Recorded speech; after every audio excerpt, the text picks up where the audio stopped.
আলিফ লাম রা এগুলো হচ্ছে একটি জ্ঞানগর্ভ গ্রন্থের আয়াত।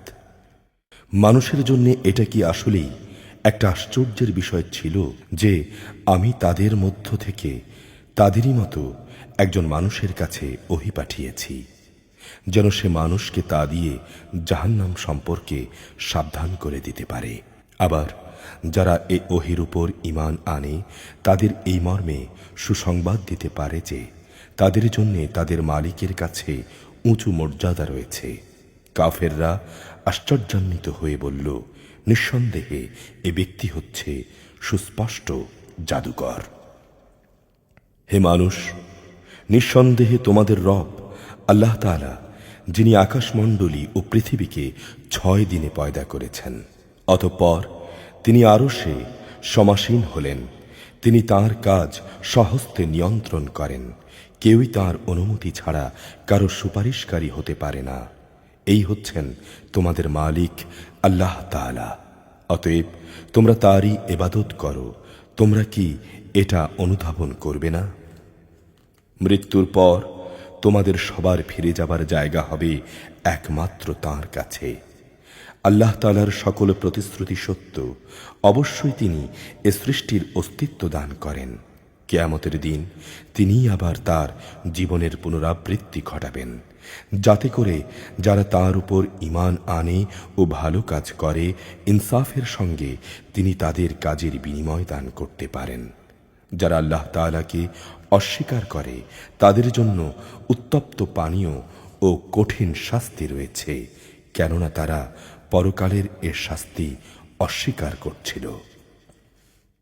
মহান আল্লাহ তাআলা, যিনি সূর্যকে তেজোদ্দীপ্ত বানিয়েছেন এবং চাঁদকে বানিয়েছেন জ্যোতির্ময়, অতঃপর তিনি তার কিছু মঞ্জিল নির্দিষ্ট করে দিয়েছেন, যাতে করে এই নিয়ম দ্বারা তোমরা বছরের গণনা এবং দিন তারিখের হিসাবটা জানতে পারো। আসলে আল্লাহ তাআলা যা কিছু পয়দা করেছেন তার কোনোটাই তিনি অনর্থক করেননি। যারা সৃষ্টি রহস্য সম্পর্কে জানে তাদের জন্য তিনি নিদর্শনগুলো খুলে খুলে বর্ণনা করেন। অবশ্যই দিন ও রাতের পরিবর্তনে এবং আল্লাহ তাআলা যা কিছু আসমানসমূহ ও জমিনের মাঝে পয়দা করেছেন তার প্রতিটি জিনিসের মাঝে এমন জাতির জন্য আল্লাহ তাআলাকে চেনার নিদর্শন রয়েছে যারা তাকওয়া অবলম্বন করে।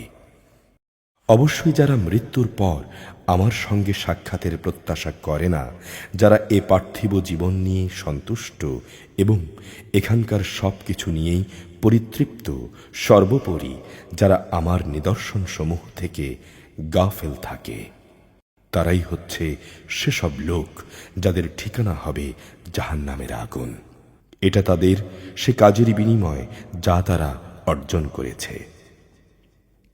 অপরদিকে যারা অবশ্যই আল্লাহ তাআলার উপর ঈমান এনেছে এবং নেক কাজ করেছে, তাদের মালিক তাদের এই ঈমানের কারণেই তাদের সঠিক পথ দেখাবেন। তাদের তলদেশ দিয়ে অসংখ্য নেয়ামতে পরিপূর্ণ জান্নাতে সুপেয় ঝর্ণাধারা প্রবাহমান থাকবে। এ সময় সেখানে তাদের একটি মাত্র ধ্বনি থাকবে, হে আল্লাহ তাআলা, তুমি মহান, তুমি পবিত্র। সেখানে তাদের অভিবাদন হবে সালাম এবং তাদের শেষ ডাক হবে আলহামদুলিল্লাহ। যাবতীয় তারিফ সৃষ্টিকুলের মালিক আল্লাহ তাআলার জন্যে। আল্লাহ তাআলা যদি মানুষের জন্যে তাদের অকল্যাণকে ত্বরান্বিত করতেন, যেভাবে মানুষ নিজেদের কল্যাণ ত্বরান্বিত করতে চায়, তাহলে তাদের অবকাশ দেওয়ার সুযোগ কবেই শেষ করে দেয়া হতো। কিন্তু আল্লাহ তাআলা তাদের ঢিল দিয়ে রেখেছেন। অতঃপর যারা আমার সাথে সাক্ষাতের আশা করে না, আমি তাদের নাফরমানের মাঝে ছেড়ে দেই। তারা উদ্ভ্রান্তের মতো ঘুরে বেড়ায়। মানুষকে যখন কোনো দুঃখ দৈন্য স্পর্শ করে, তখন সে বসে শুয়ে দাঁড়িয়ে সর্বাবস্থায় আমাকে ডাকে।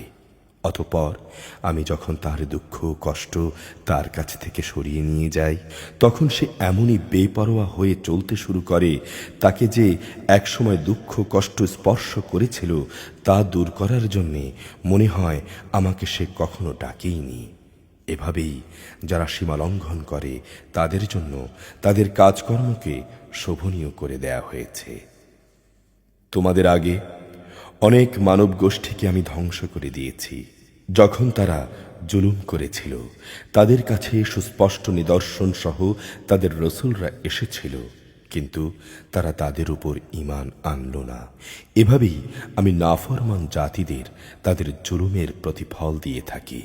অতঃপর আমি জমিনে তাদের জায়গায় তোমাদের খলিফা বানিয়েছি, যেন আমি দেখতে পাই তোমরা কি ধরনের আচরণ করো।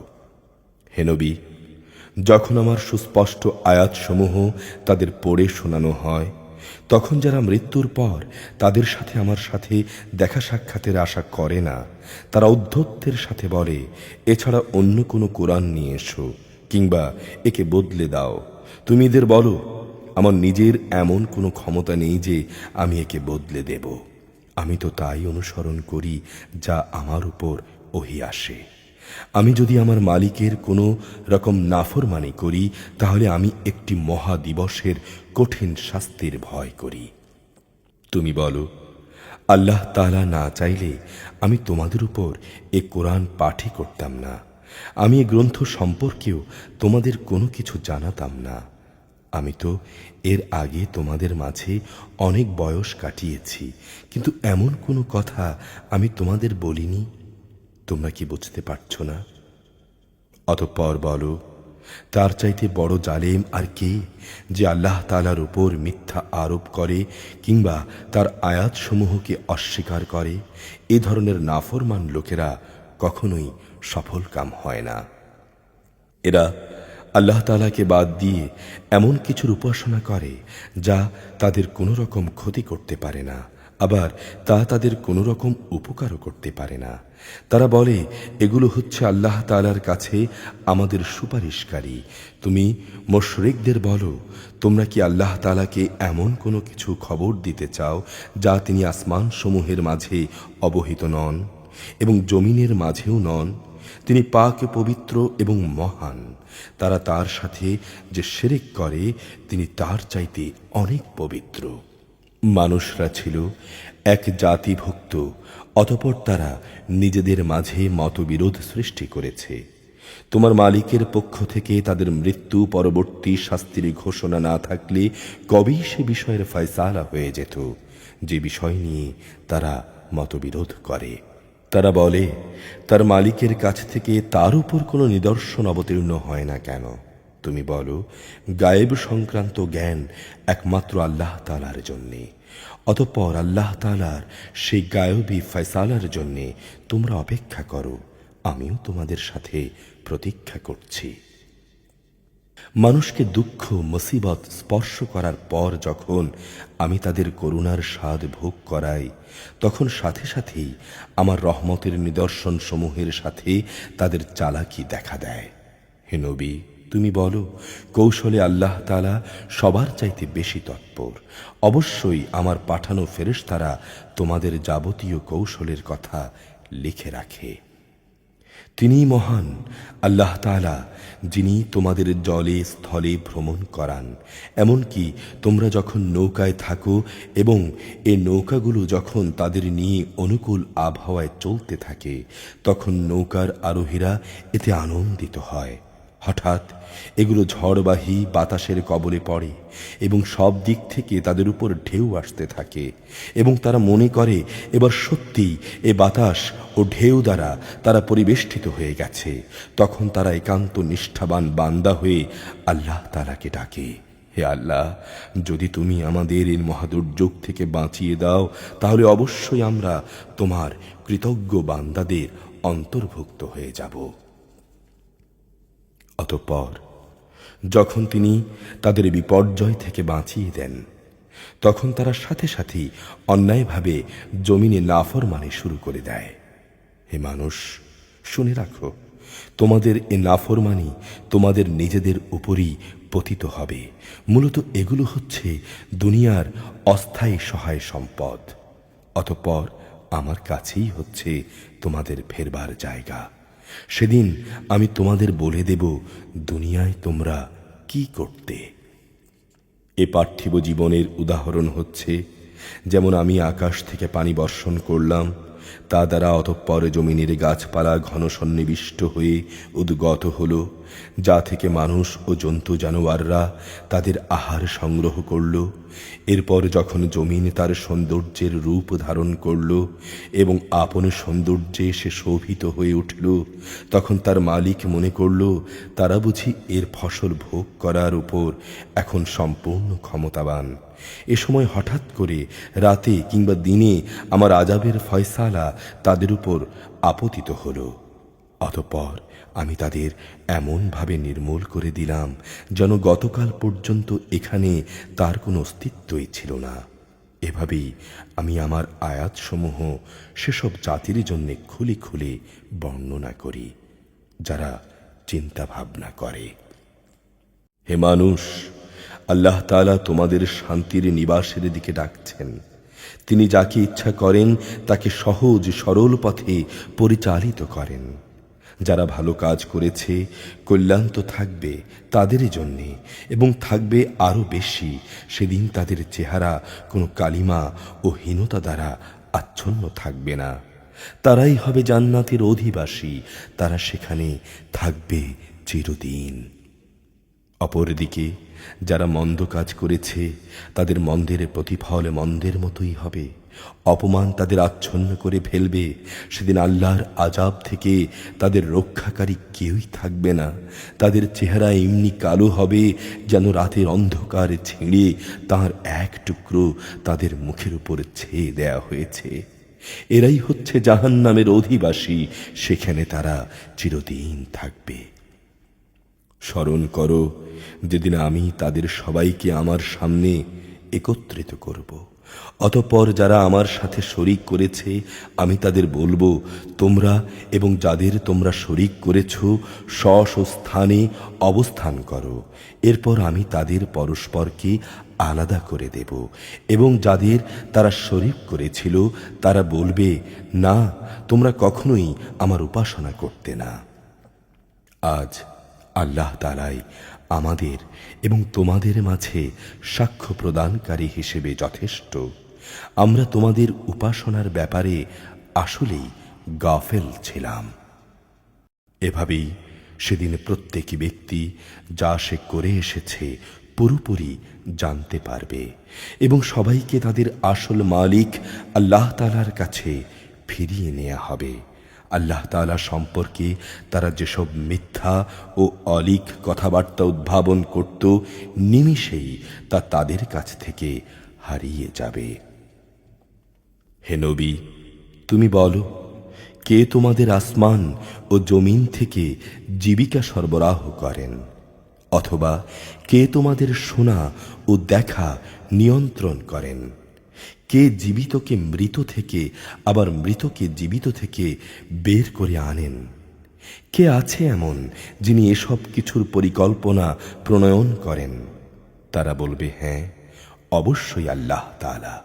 তুমি বলো, তাহলে সত্য অস্বীকার করার পরিণামকে কি তোমরা ভয় করো না?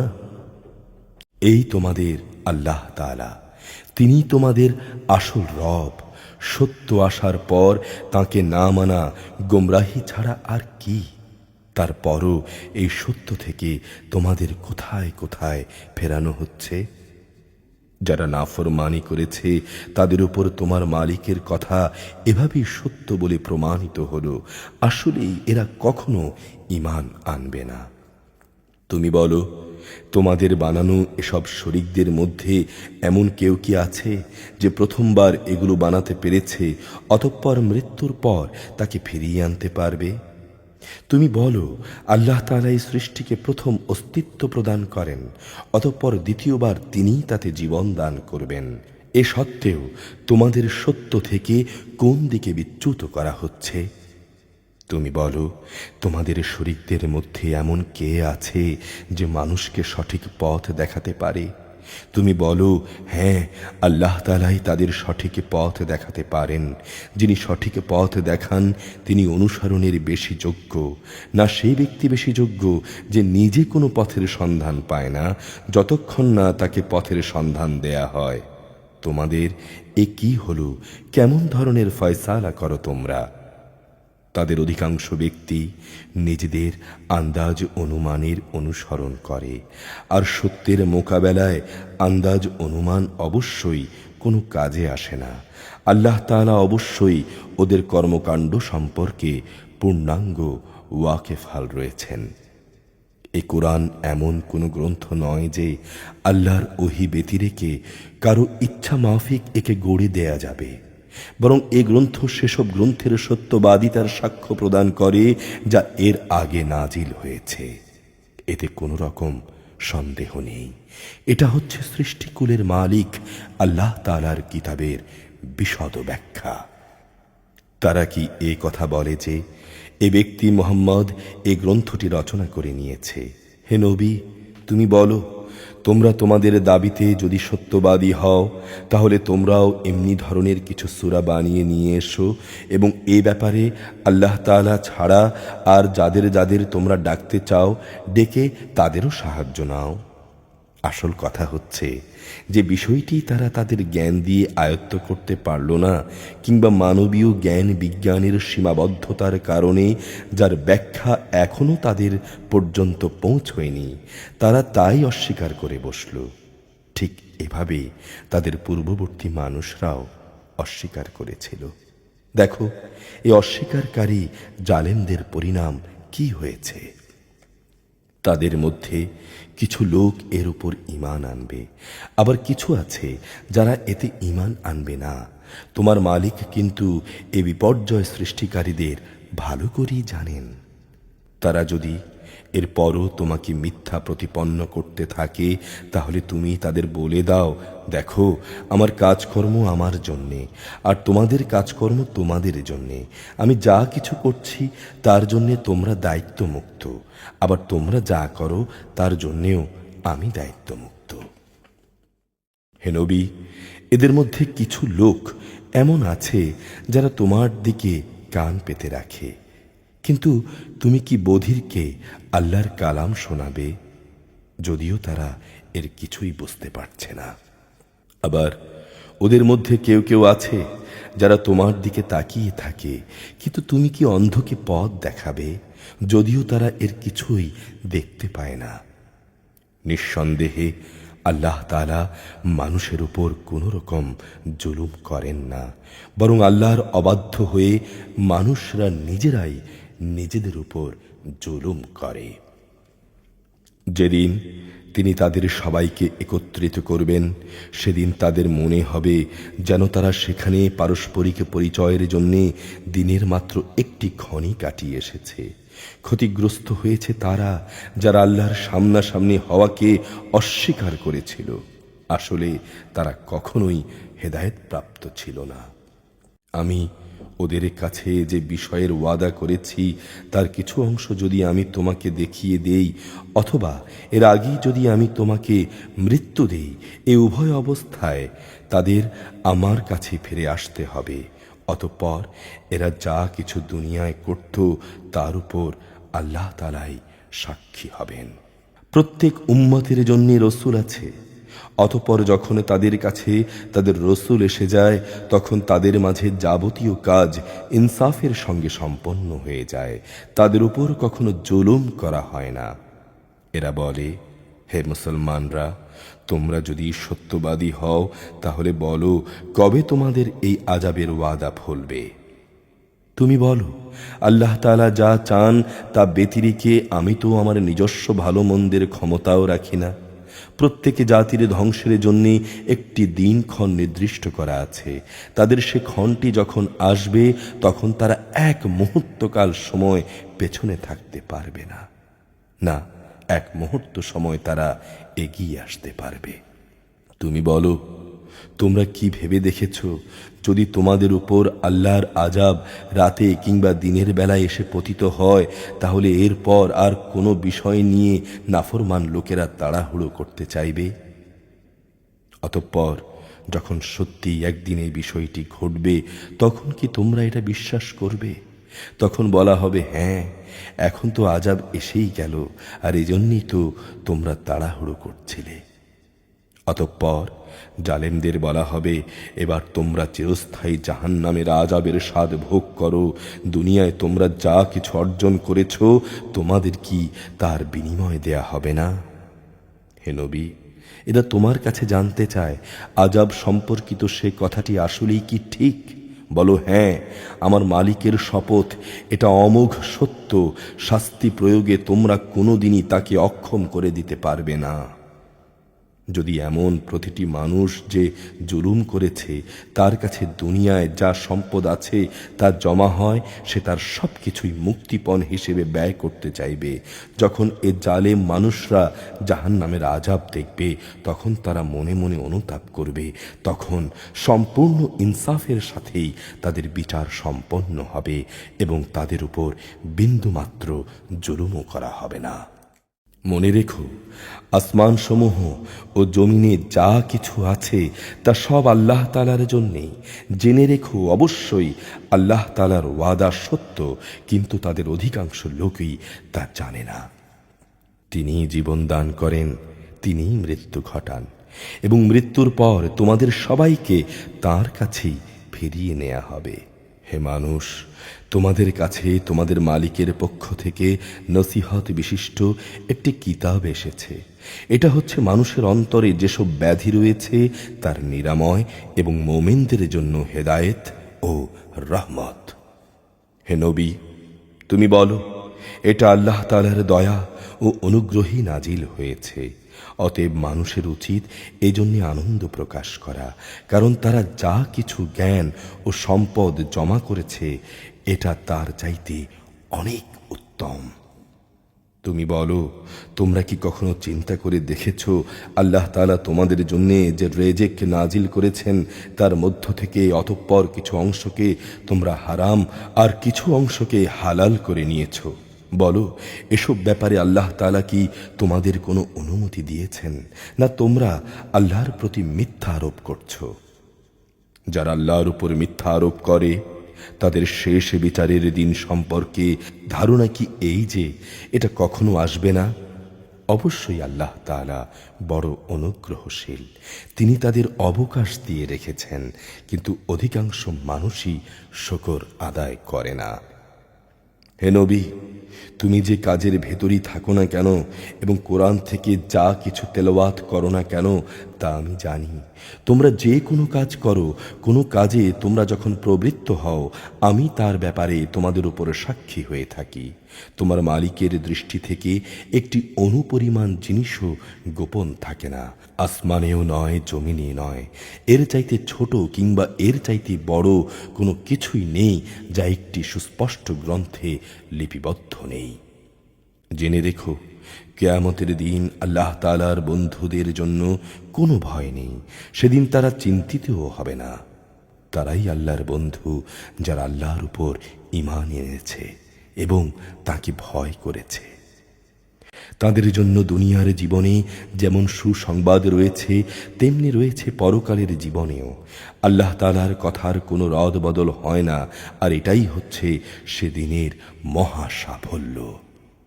হে নবী, তোমাকে তাদের কথা যেন কোনো দুঃখ না দেয়। অবশ্যই মান ইজ্জত সবই আল্লাহ তাআলার জন্যে।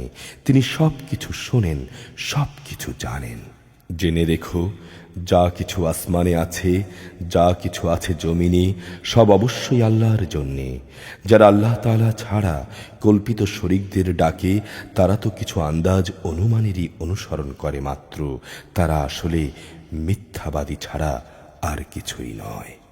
তিনি মহান আল্লাহ, যিনি তোমাদের জন্যে রাত বানিয়েছেন যাতে করে তোমরা তাতে বিশ্রাম গ্রহণ করতে পারো, আর দিনকে বানিয়েছেন আলোকোজ্জ্বল। অবশ্যই এতে শোনার মতো জাতির জন্যে অনেক নিদর্শন রয়েছে। তারা বলে, আল্লাহ তাআলা সন্তান গ্রহণ করেছেন, অথচ তিনি মহাপবিত্র, তিনি অভাবমুক্ত। আকাশমণ্ডলী ও পৃথিবীতে যা কিছু আছে সবই তাঁর। তোমাদের কাছে এ দাবির পক্ষে কোনো দলিল প্রমাণও নেই। তোমরা কি আল্লাহ তাআলা সম্পর্কে এমন সব কথা বলো যে বিষয়ে তোমরা কিছুই জানো না?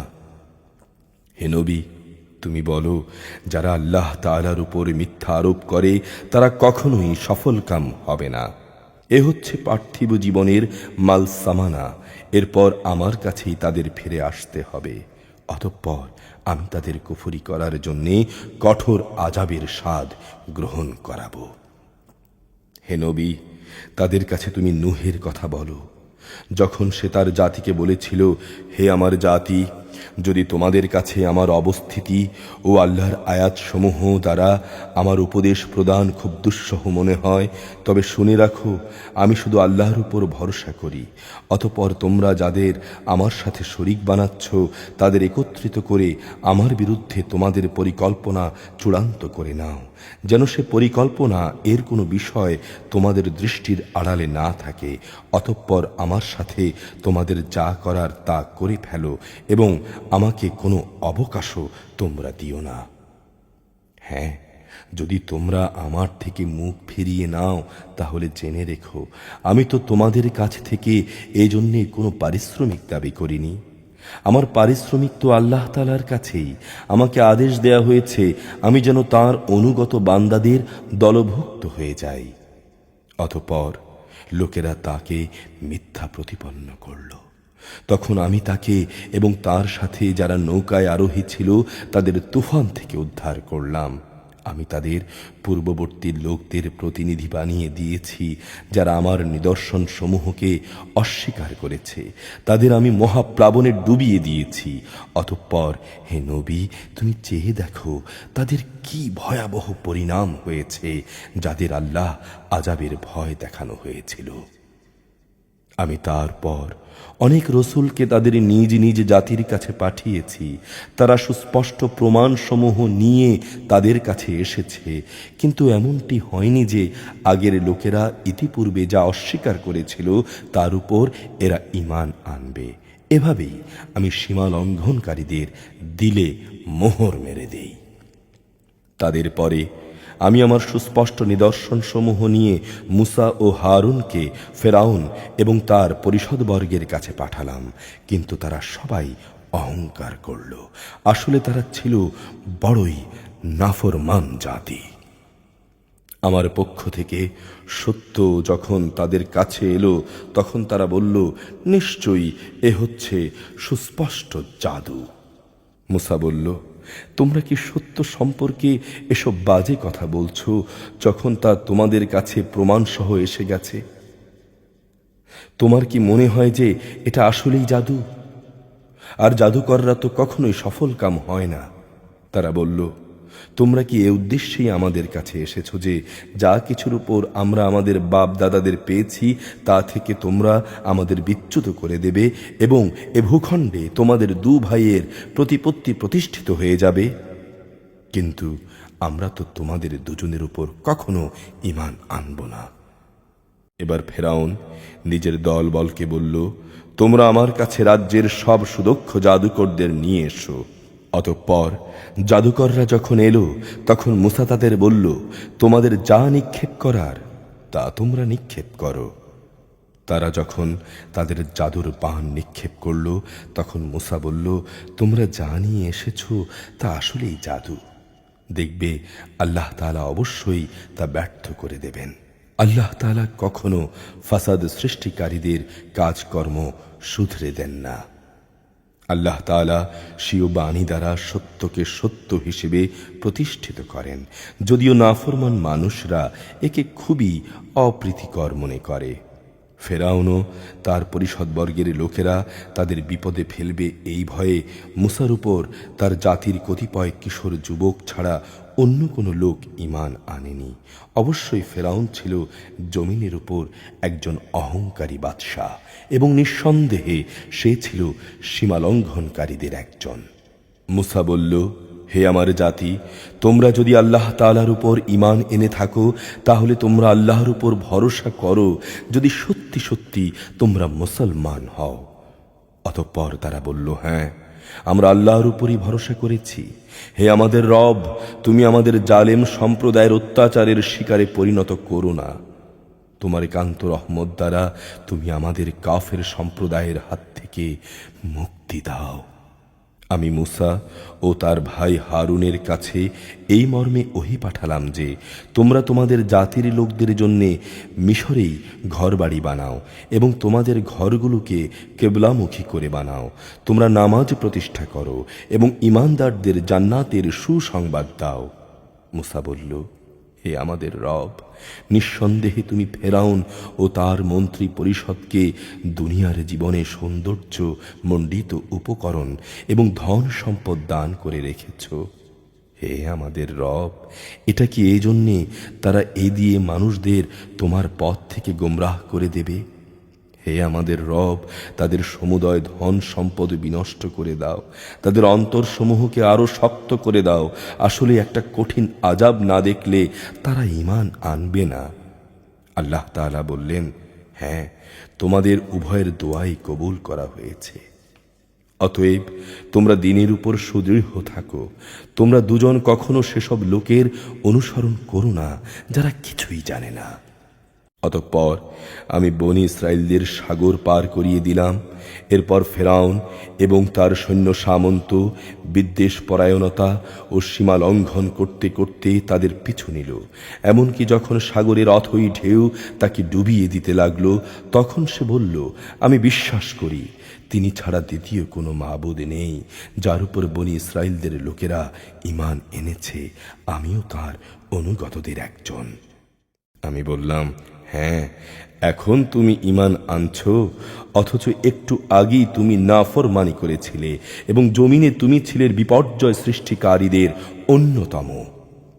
আজ আমি অবশ্যই তোমাকে তোমার দেহকে বাঁচিয়ে রাখব, যাতে করে তুমি তোমার দেহ পরবর্তী প্রজন্মের লোকদের জন্য একটা নিদর্শন হয়ে থাকতে পারো।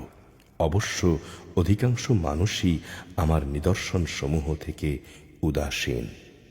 এরপর আমি বনী ইসরাইলের লোকদের উৎকৃষ্ট আবাসভূমিতে বসবাস করালাম এবং তাদের জন্য উত্তম জীবন উপকরণের ব্যবস্থা করলাম। অতঃপর তারা নানা মতবিরোধ শুরু করে দিল। এমনকি দ্বীনের সঠিক জ্ঞান তাদের কাছে এসে পৌঁছার পরও তারা মতবিরোধ থেকে ফিরে এলো না। অবশ্যই তোমাদের রব কিয়ামতের দিন তাদের সেসব বিষয়ের ফয়সালা করে দেবেন যে বিষয়ে তারা মতবিরোধ করত। হে নবী, তুমি তাদের বলো, আমি তোমার উপরে যে কিতাব নাজিল করেছি তাতে যদি তোমার মনে কোনো সন্দেহ থাকে তাহলে সেসব লোকের কাছে জিজ্ঞেস করো যারা তোমার আগে তাদের উপরে নাজিল করা কিতাব পড়ছে। তোমার কাছে তোমার মালিকের কাছ থেকে সত্য এসেছে, তাই তুমি কখনো সন্দেহবাদীদের দলে শামিল হইও না। আর তুমি তাদের দলেও শামিল হইও না যারা আল্লাহর আয়াতসমূহকে মিথ্যা প্রতিপন্ন করেছে, নতুবা তুমি ক্ষতিগ্রস্তদের অন্তর্ভুক্ত হয়ে যাবে। হে নবী, অবশ্যই তাদের ব্যাপারে তোমার মালিকের কথা সত্য প্রমাণিত হয়ে গেছে, তারা কখনো ঈমান আনবে না। তাদের কাছে আল্লাহর প্রত্যেকটি নিদর্শন এসে পৌঁছালেও তারা ঈমান আনবে না, যতক্ষণ না তারা কঠিন আযাব দেখতে পাবে। ইউনুস নবীর জাতি ব্যতীত অন্য কোনো জনপদ এমন ছিল না যে তারা আযাব দেখে ঈমান এনেছে এবং তার ঈমান তার কোনো উপকার করতে পেরেছে। তারা যখন ঈমান আনল, তখন আমি তাদের কাছ থেকে তাদের এ পার্থিব জীবনের অপমানকর আযাব সরিয়ে নিলাম এবং তাদের আমি এক বিশেষ সময় পর্যন্ত জীবনের উপকরণ দান করলাম। হে নবী, তোমার মালিক চাইলে জমিনে যত জীব আছে তারা সবাই ঈমান আনত, কিন্তু তুমি কি মানুষদের জোর জবরদস্তি করবে যেন তারা সবাই মুমিন হয়ে যায়? কোনো মানুষেরই এ সাধ্য নেই। আল্লাহ অনুমতি ব্যতিরেকে সে ঈমান আনবে। যারা এটা বুঝতে পারে না, তিনি তাদের উপর কুফর ও শিরকের কুলুশ লাগিয়ে দেন। হে নবী, তুমি বলো, তোমরা দেখো আসমানসমূহ ও জমিনে কি কি জিনিস রয়েছে, কিন্তু যে জাতি ঈমানই আনে না তাদের জন্য আল্লাহর এসব নিদর্শন ও পরকালের সাবধান বাণী কোনোই উপকারে আসে না। তারা কি সে ধরনের কোনো দিনের অপেক্ষা করছে যে ধরনের অপমানকর দিন তাদের আগের লোকদের উপর এসেছিল? হ্যাঁ, তুমি বলো, তোমরা সেদিনের অপেক্ষা করো, আমিও তোমাদের সঙ্গে অপেক্ষা করতে থাকব। অতঃপর আযাব এলে আমি আমার রসুলদের এবং যারা ঈমান আনে তাদের সে আযাব থেকে বাঁচিয়ে দেই। আমার উপর কর্তব্য যে আমি মুমিনদের উদ্ধার করি। হে নবী, তুমি বলো, হে মানুষরা, তোমরা যদি আমার দ্বীনে কোনো সন্দেহ করো তাহলে শুনে রাখো, আল্লাহ তাআলা ছাড়া অন্য যাদের তোমরা ইবাদত করো আমি তাদের ইবাদত করি না। আমি তো বরং আল্লাহ তাআলারই ইবাদত করি, যিনি তোমাদের মৃত্যু ঘটান। আমাকে আদেশ দেয়া হয়েছে আমি যেন মুমিনদেরই অন্তর্ভুক্ত হই। আমাকে আরও বলা হয়েছে, তুমি আল্লাহর দ্বীনের জন্যে একনিষ্ঠভাবে নিজেকে প্রতিষ্ঠিত করো এবং কখনো তুমি মুশরিকদের দলে শামিল হও না। তুমি কখনো আল্লাহ তাআলাকে বাদ দিয়ে এমন কাউকে ডেকো না যে তোমার কোনো কল্যাণ যেমন করতে পারে না তেমনি তোমার কোনো অকল্যাণও করতে পারে না। যদি তুমি অন্যথা করো তাহলে অবশ্যই তুমি জালেমদের মধ্যে গণ্য হবে। যদি আল্লাহ তাআলা তোমাকে কোনো দুঃখ কষ্ট দেন তাহলে তিনি ছাড়া অন্য কেউই নেই তা দূরীভূত করার। আবার তিনি যদি তোমার কোনো কল্যাণ চান তাহলে তাঁর সে কল্যাণ রদ করারও কেউ নেই। তিনি তাঁর বান্দাদের যাকে চান তাকেই তা প্রদান করেন। তিনি বড়ই ক্ষমাশীল ও পরম দয়ালু। হে নবী, তুমি বলো, হে মানুষ, তোমাদের কাছে তোমাদের মালিকের পক্ষ থেকে সত্য দ্বীন এসেছে।